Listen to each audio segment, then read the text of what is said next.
Olá, no ar mais uma edição do Panorama. O nosso assunto hoje é a saúde dos adolescentes. Eles estão numa fase decisiva do desenvolvimento. Um período de muitas mudanças corporais e emocionais. Momento de construir a própria personalidade e dar passos importantes para a vida adulta. Mas também é um período de conflitos. A euforia com as descobertas se mescla com os medos e as angústias tão característicos dessa fase. No programa de hoje vamos tentar entender o que acontece com o jovem nessa etapa de vida e o que pode ser feito para torná-la menos difícil e menos complicada, não só para eles, como para toda a família.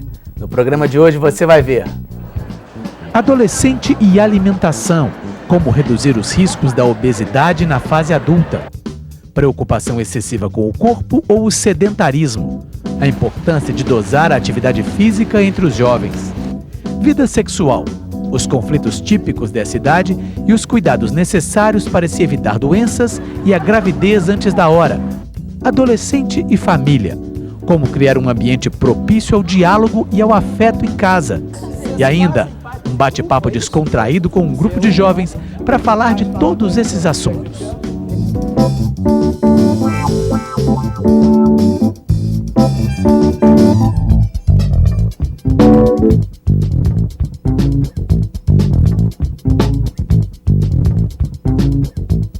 Para falar sobre a saúde na adolescência, nós convidamos o pediatra e ebiatra Paulo César Pinho Ribeiro e a psicóloga Lilane Pacheco. Muito obrigado pela presença, Lilane, Paulo. Bom, a gente começa o programa falando sobre nutrição. Segundo a pesquisa de orçamentos familiares do IBGE de 2009, o aumento do peso em adolescentes brasileiros de 10 a 19 anos foi contínuo nas últimas 3 décadas. A obesidade na adolescência é um caminho certo para outras doenças na fase adulta. Eu conversei com um grupo de alunos da Escola Estadual Silviano Brandão, aqui de Belo Horizonte, e perguntei como é que anda a preocupação deles com a alimentação. Veja só o que eles responderam. O grupo de alunos veio até a Assembleia para a gravação do programa Geração, voltado para jovens. Antes, falaram um pouco sobre vários assuntos ligados à saúde do adolescente. A questão da alimentação dividiu opiniões. André garante que se alimenta bem. Alimentação eu preocupo muito, tipo, salada, arroz, feijão, tudo que tiver, eu gosto de pôr, porque é uma coisa boa. Júlia confessa que come muito mal. Como é que é a sua alimentação? Horrível. Eu não gosto muito de comer coisas saudáveis. Salada mesmo normal, alface, tomate. Se eu ver assim, pra mim não faz diferença. Eu não vou colocar no prato. Eu falo, não, deixa pra lá, não quero, não gosto. Já Marcelo, o mais velho da turma, não é dos mais exigentes. Eu só não me preocupo assim, separar, eu tenho que comer um pouquinho disso, um pouquinho daquilo e tá bom. Não, se tiver pra me comer, eu como, me satisfazer, acabar com minha fome, tá bom pra mim. O que importa é comer. A gente viu ali vários tipos de exemplo. Alguém que se preocupa com a alimentação, alguém que se preocupa mais ou menos e outra que confessa até que não se preocupa tanto. Paulo, essa preocupação é fundamental na adolescência? A gente sempre ouve dizer que a alimentação é meio que a base de tudo, né? A partir de uma boa alimentação podem ser evitadas realmente doenças? O que a gente observa no nosso atendimento, a nível de ambulatório, mesmo no consultório, é que o adolescente tem uma certa escolha por determinado tipo de alimentos, né? Eles gostam muito de massas, gostam muito de fast foods, né? Normalmente é isso. Tem dificuldade na ingestão de verduras, legumes e frutas. Então, o nosso trabalho é muito voltado para trabalhar essas questões de uma boa alimentação. É lógico que está muito implicado aí a questão do hábito também da família, como a família come, né? O que a família escolhe, né? E eu acho que isso é uma coisa gradativa. Agora, atualmente, igual você falou, a obesidade tem aumentado, nós temos adolescentes com índice de massa corporal no sobrepeso ou na obesidade mesmo, alguns até caminhando para obesidade mórbida, e tem aumentado isso nos últimos anos, pela vida sedentária, pelo próprio fast food, né, e pela escolha alimentar. Ou seja, então isso é uma coisa que, se na adolescência já está assim, a tendência de se continuar da vida adulta ainda é com maior, certeza, por isso que a gente sempre está incluindo na nossa consulta essa orientação nutricional, ou feita pelo ebiatra, pelo pediatra, ou mesmo até pela nutricionista quando a gente encaminha. O importante, né, é explicar, orientar e colocar para os jovens essa importância desse cuidado cedo, evitando problemas futuros. Lilane, tem às vezes alguma coisa a ver com a questão emocional, com a alimentação do adolescente, do jovem? A gente ouve muito falar que tem meninas, principalmente, que querem ficar magras demais para poder ficar parecida com a modelo tal. Ou isso que o doutor Paulo coloca do sedentarismo trazer obesidade, quer dizer, para um extremo e para outro. A psicologia está aí no meio dessa questão também? Bom, acho que é importante destacar assim, que a adolescência é um modo que o ser humano tem de tratar um acontecimento no corpo dele, a puberdade. Então, o primeiro ponto que está em evidência, né, para o adolescente é o corpo. A gente passa a maior parte do tempo sem lembrar que a gente tem corpo. O adolescente é alguém que, num dado momento, está diante de um corpo... É obrigado a lembrar, né? O corpo dele muda o tempo todo. Então, aí a gente tem os vários momentos, né, vamos dizer assim, da subjetividade, se acostumar com a nova imagem de corpo. E aí entra os extremos daquele que come demais para tentar localizar alguma coisa do próprio corpo, daquele que não come nada para tentar se identificar uma imagem no espelho que é exigentíssima, né, uma imagem que pede o corpo cada vez mais idealizado. Então, me parece que é claramente também uma resposta, é como se fosse, de alguma maneira, uma tentativa de tratar esses efeitos que tem para o jovem, esse tanto de mudança no corpo. Pois né? é, em relação à alimentação, quer dizer, isso pode, vamos dizer assim, essas mudanças todas acabam que... O que vem primeiro? Essa mudança gera um excesso ou uma falta de alimentação?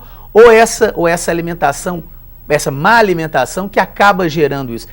Dá para se perceber onde é causa, onde é consequência, ou é tudo junto, meio que misturado? De um modo geral é tudo junto ao mesmo tempo, o tempo todo, né? Uhum. Mas me parece que tem um ponto importante, que é uma coisa que a gente chama, né, para psicanálise, tem o nome de despertar. Uhum. Tem um dado momento que aquele sujeito que era uma criança desperta e se dá conta de que ele já não é mais uma criança, que ele agora é um corpo se transformando, não é?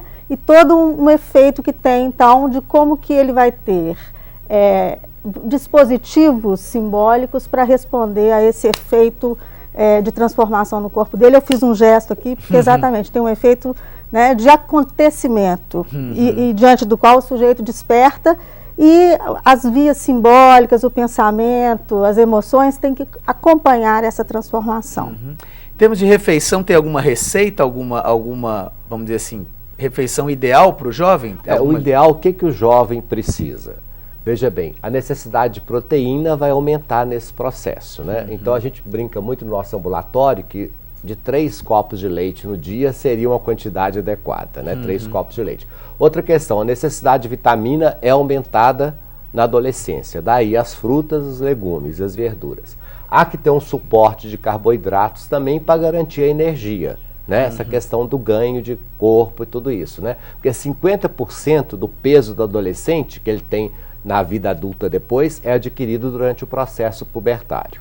E hoje o que a gente vê? De um lado a obesidade e outro lado a questão dessa preocupação excessiva com a imagem corporal, que tem levado também quadros graves de distúrbios alimentares, anorexia, bulimia e outros distúrbios alimentares. Então nós estamos oscilando nisso aí. Então estabelecer esse equilíbrio através de uma tarefa educativa que é a função, né, tanto do psicólogo, quanto do pediatra e do nutricionista, aqueles que atuam junto com o adolescente. Perfeito. Bom, a atividade física, como todo mundo sabe, é importante em qualquer idade e é o que sempre recomendam os médicos. Mas e na adolescência? Será que a prática esportiva tem um papel especial ou será que os jovens estão mais preocupados com o corpo bonito e musculoso? Bom, para o grupo de jovens que eu conversei, as atividades físicas são prioridade e a consulta aos médicos para saber sobre a saúde. Olha, veja aí as respostas. A dança é a atividade física preferida de Marcelo e dos colegas. Adoro fazer exercício físico, no mais dançar, que é a minha vida. Adoro. E todos se declaram bem dispostos para as atividades do dia a dia. Surge um esporte que eu não conheço, assim, tô pronto para estar fazendo. Eu tenho muita facilidade no esporte. Eu sou o primeiro ali a fazer tudo. Gosto de fazer vôlei, queimada, futebol, tudo eu gosto de fazer. Só que essa boa saúde aparente faz com que a ida ao médico seja algo raro. Costumar ir no médico não é muito minha praia. Minha coisa é se eu tô passando mal mesmo, de doer mesmo, aí sim eu vou lá. Você acha importante se prevenir, se ir ao médico antes de ficar doente? Às vezes. Mas você não preocupa com isso, não? Não preocupo não, só quando que passa mal mesmo. Apenas Júlia, aquela que disse que não se alimenta muito bem, é mais assídua aos consultórios.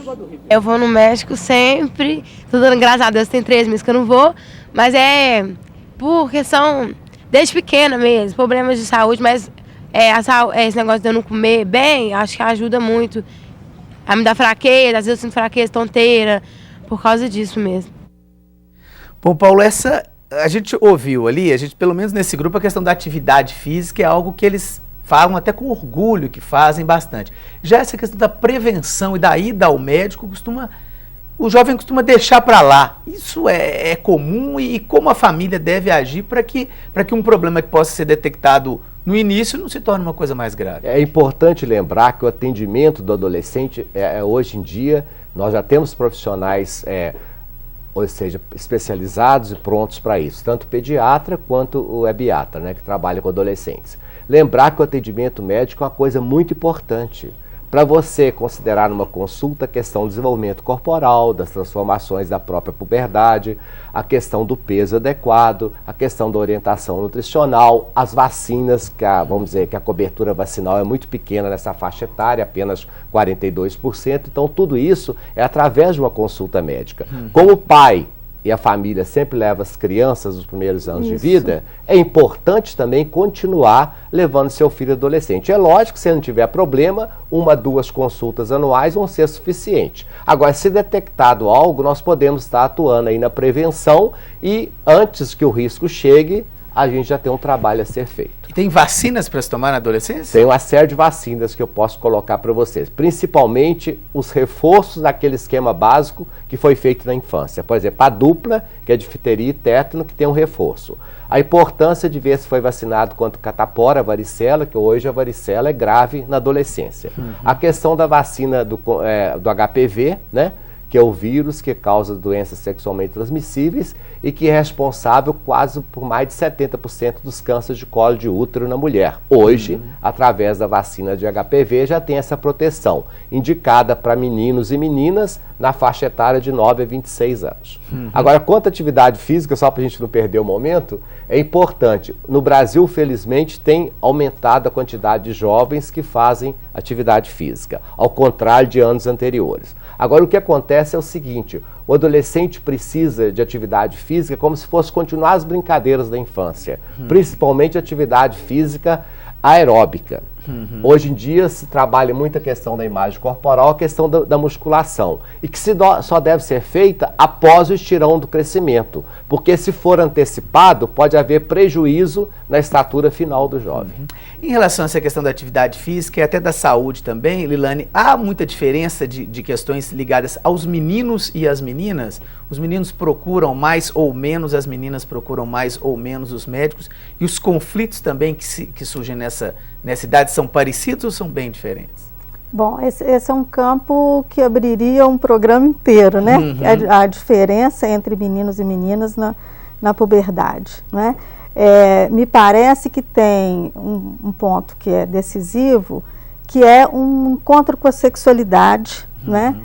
E aí a gente tem uma temporalidade, às vezes, um pouco diferente para os meninos e para as meninas, né?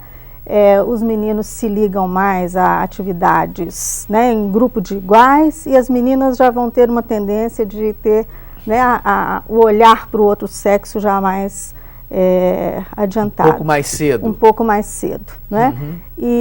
Mas me parece que o ponto principal nesse sentido, acho que tem uma coisa que o Dr. Paulo falou que é super importante também para não perder, que essas diferenças não são apenas entre meninos e meninas, mas de cada adolescente para cada adolescente. De cada indivíduo. De cada indivíduo em particular. E acho que o ponto importantíssimo é os pais conhecerem o próprio filho. Para saber que situação estão enfrentando ali caso a caso. Porque tem uma coisa que o Dr. Paulo falou que é super importante, que o adolescente continua sendo alguém que os pais têm que cuidar. Que há, muitas vezes, uma precipitação dos pais, e é aí que aparecem os desfechos distintos da adolescência, às vezes, de considerar que já há uma emancipação ali e dizer, não, você já está muito grande, você pode fazer sozinho. Não, não pode fazer sozinho, não dá conta ainda. E muitos casos que a gente recebe no consultório são circunstâncias que os pais precocemente decidiram por algum motivo, porque também eles se cansam, é claro, que algumas atividades o jovem já deveria fazer sozinho. E ao médico seria uma delas, por exemplo. Né? Eu falo muito que é o seguinte, os jovens querem sair da dependência da infância e caminhar para uma independência futura, né? Principalmente na adolescência.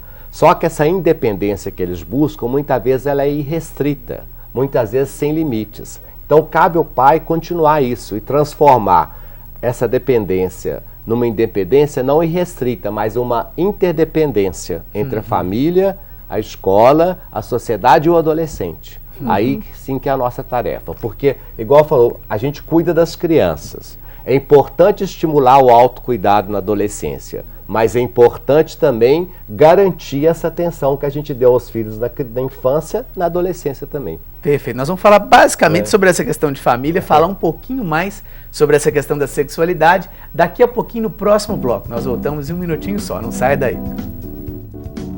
Você vai saber com quem o adolescente divide as dúvidas e as angústias dessa fase da vida. Nós voltamos já.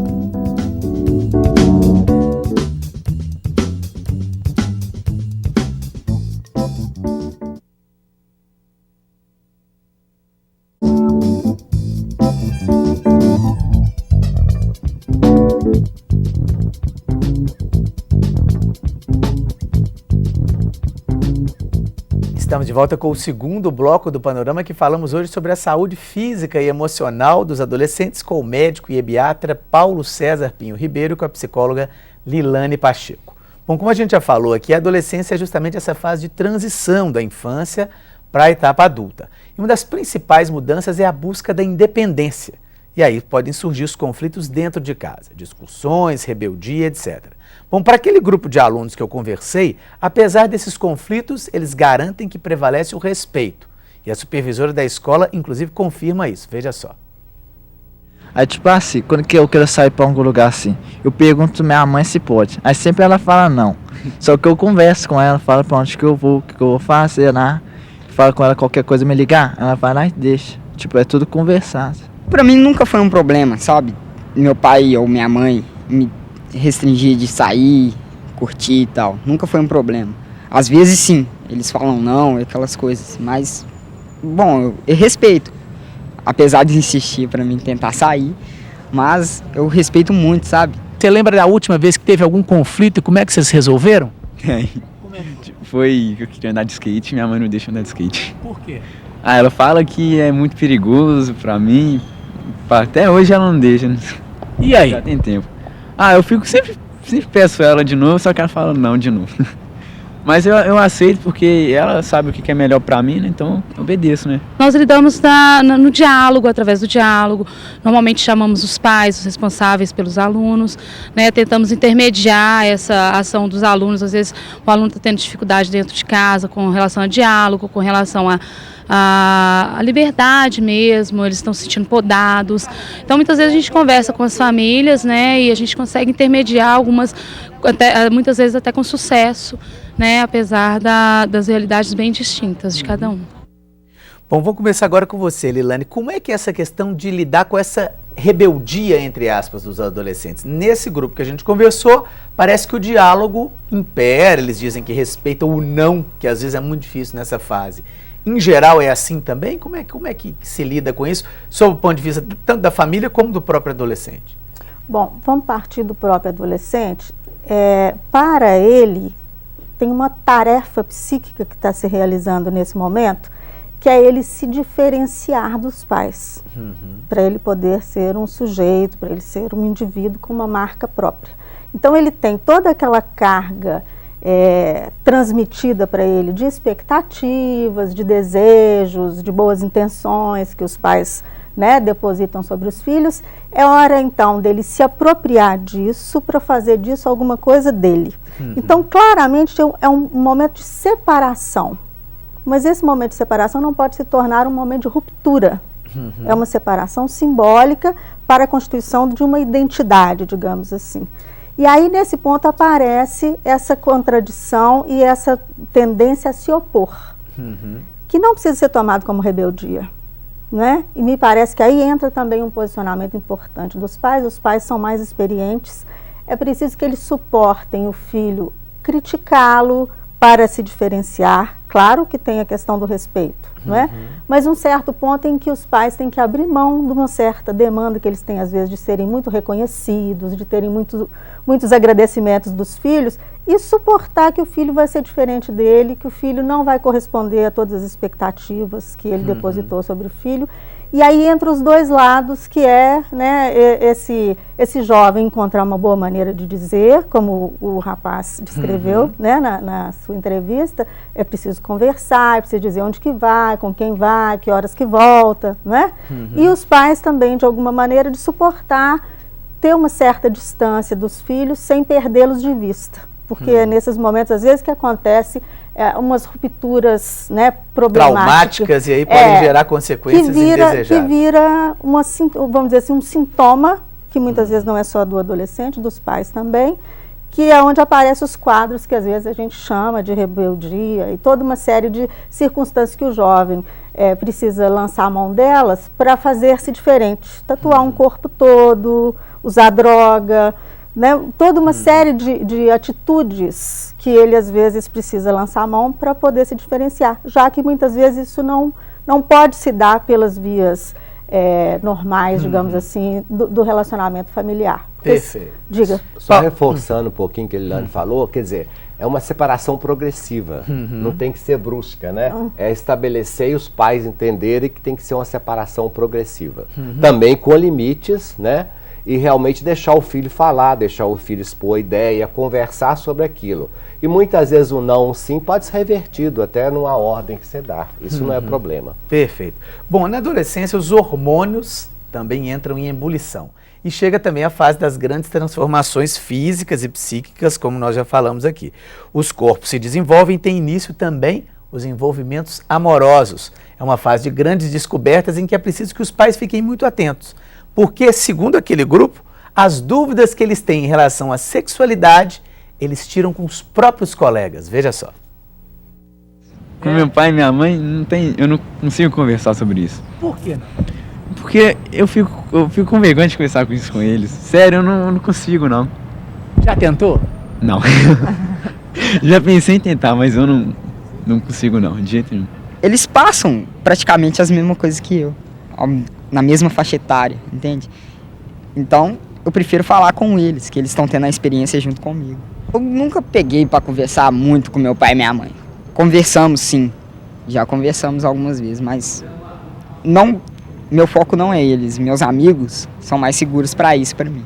E a parte das sexualidades? Quando você tem alguma dúvida, assim, que você tá querendo saber alguma coisa, você costuma tirar isso com quem? Com o pai, com a mãe, com a escola, com os amigos? Como é que é isso? É com os amigos, né? Por quê? Porque é a mesma coisa dele. Nós convivemos mais com ele. Está na mesma faixa de idade. Pois é, mas se um não sabe, o outro talvez não saiba também. Como é que é isso? Aí eu recorro ao professor. Bom, eu queria juntar duas coisas aí. É a questão da sexualidade, o envolvimento da família, até onde se envolver sem, vamos dizer assim, tirar a liberdade, né, a individualidade do adolescente, e também o papel da escola nessa parte do desenvolvimento da sexualidade. A gente está quase caminhando para o final do programa, mas eu queria que o Paulo falasse um pouquinho, e a Elane também, dessa parte da sexualidade. Na questão da sexualidade, né, o que a gente percebe é que às vezes as famílias querem tocar no assunto. Às vezes o pai e a mãe ficam inibidos e o próprio filho fica resistente, ou vice-versa, né? Agora, quando a gente trabalha em grupo de sala de espera com as famílias, a gente percebe que muitas vezes eles querem falar sobre o assunto, né? Agora, o jovem prefere buscar no grupo de pares ou nos amigos informações. Isso é bom, isso é ruim, isso é arriscado? Aí que é a questão. Se ele tem uma pessoa que pode explicar do ponto de vista correto, ou se ele tem uma informação até através da mídia ou mesmo na internet, de uma coisa sadia, certa, tudo bem. O risco é que essa informação pode chegar distorcida para ele no indivíduo que está em formação, né? E buscando conhecimento sobre a sexualidade. Daí o papel importante dos profissionais da área da saúde, para trabalhar as questões de projetos de sexualidade das escolas. Os programas de educação afetivo-sexual nas escolas, o programa de saúde na escola, que justamente abre espaço para essas questões. Lilane. Bom, esse limite é tênue daquilo que faz com que os pais permaneçam no lugar de pais ou os pais se tornem amigos dos filhos. E é muito importante que eles suportem permanecer no lugar de pais. Então não se fala tudo.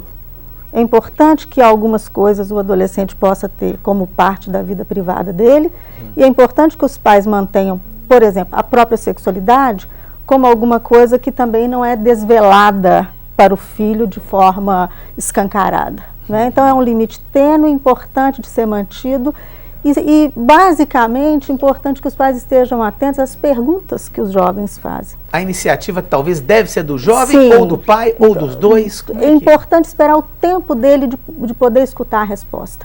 Eu já escutei de uma criança uma coisa que me deu essa temporalidade muito clara. Ele disse assim: eu tenho uma pergunta para fazer para o meu pai, mas eu só posso fazer quando eu fizer 13 anos. E eu disse para ele: como assim, né? Porque ele falou assim: porque só com 13 anos é que eu vou entender a resposta. Olha, então ele já até percebe. É importante perceber isso, que no momento que ele está preparado para escutar a resposta e não ficar fazendo essa oferta excessiva de informações, porque não é isso que resolve a questão dele. Ou seja, às vezes o pai fica ansioso de querer dar informação para o filho e, entre aspas, fala demais. Exatamente. Precisa de explicar tudo o tempo todo. Lembrar que na infância e na adolescência, veja, a criança faz uma pergunta, ela quer uma resposta clara, objetiva sobre aquela questão da sexualidade. O adolescente faz uma pergunta, aquilo que ele quer saber.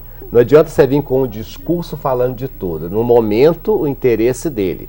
Pode ser até que isso leve a uma discussão ou uma conversa mais profunda, né? Mas naquele momento é responder e não desviar daquilo que ele perguntou. Informação clara que ele possa também entender. Né? Mas, de um modo geral, dá oportunidade para ele de falar. Falar também. Mais do que enchê-lo de informações, deixar que ele elabore da sua própria maneira e o pai esteja ali, o pai, a mãe ou o professor, como um testemunha daquele momento que ele está formalizando um modo de vida para ele, um modo de viver a sexualidade. E aproveitar o momento, né? Porque esse momento às vezes é único, então tem que aproveitar esse momento. Não pode deixar passar. Não pode deixar passar, com certeza. Exatamente. Eu queria agradecer muito a presença de vocês, queria agradecer ao nosso espectador. Nós falamos hoje aqui sobre a saúde do adolescente. Se você quiser rever essa entrevista, veja os nossos horários de reprise, e se quiser sugerir um assunto, alguma coisa para a gente debater aqui no programa, basta enviar um e-mail aí para o nosso endereço eletrônico. Mais uma vez, muito obrigado pela sua audiência, obrigado ao Paulo, Lilane, e até o nosso próximo programa.